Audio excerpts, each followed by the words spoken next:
sa giling ko.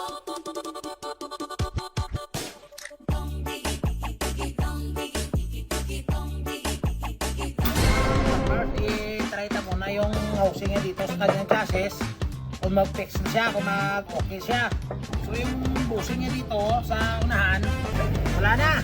Umiwalay na ako. Ginawan ka lang ng tubo. So okay naman siya, kalaki ang tubo. Hindi ka lang muna paglagyan ng grasa. Kasi i-try ka mo lang dito kung okay na to.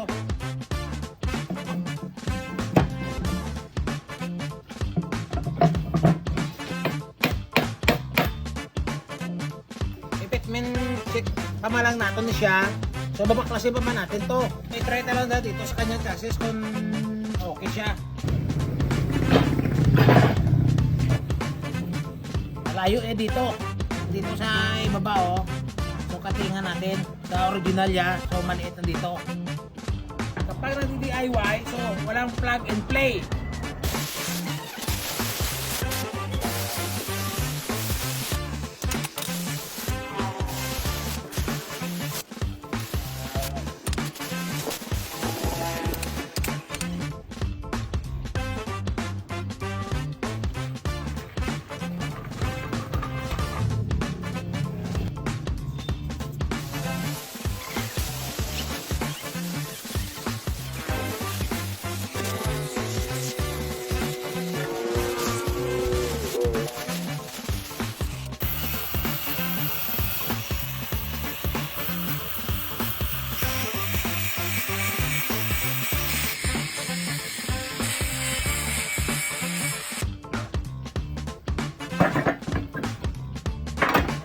So mga ka-farmers, yung purpose ng binawasan natin, kabilaan, para maka-play yung housing niya.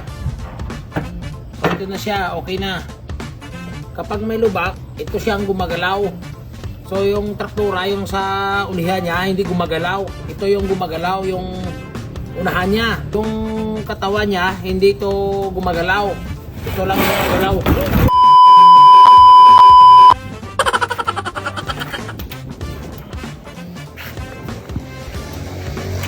So hindi ka mawala sa mga sasakyan, may mulik at may shock. So kung sa traktora, ito lang gumagalaw niya. So mga farmers, may nabilin pa tayo na pintura na primer. So bubugahan natin muna yung ating ginawa. Bubugahan natin yung chassis at ang housing, yung ginawa natin para hindi kalawangin. So hindi pa natin mapinturahan yan ng dapat sabay ng kanyang katawan. So bugahan ta muna ng primer para hindi siya kalawangin. Ito yung nilagay ko, catalyst ito para kumapit yung pintura. Unang tira mo sa bakal, ito gagamitin mo primer. Kaya may catalyst.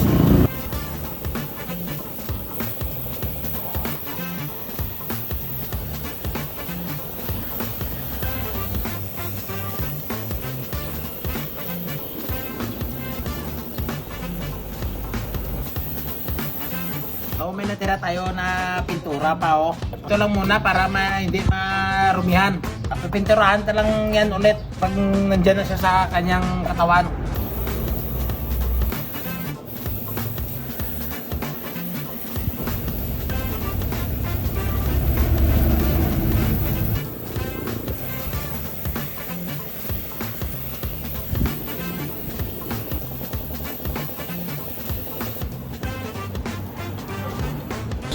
Mga ka-farmers, so yasimbol na yan chassis.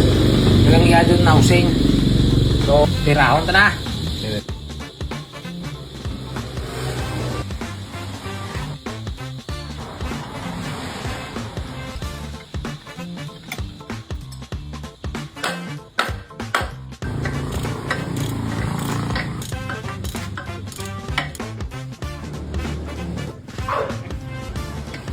So ito nang na to, bago na, pinalitan na natin.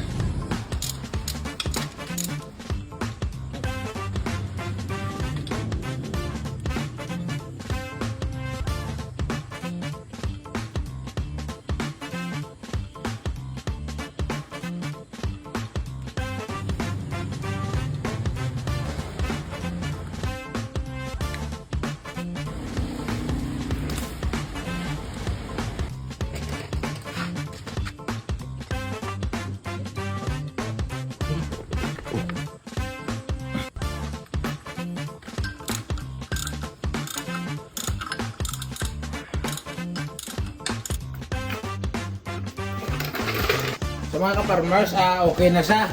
So wala nang play. Oh, matigas-tigas na siya, oh. Oh. Okay na, okay.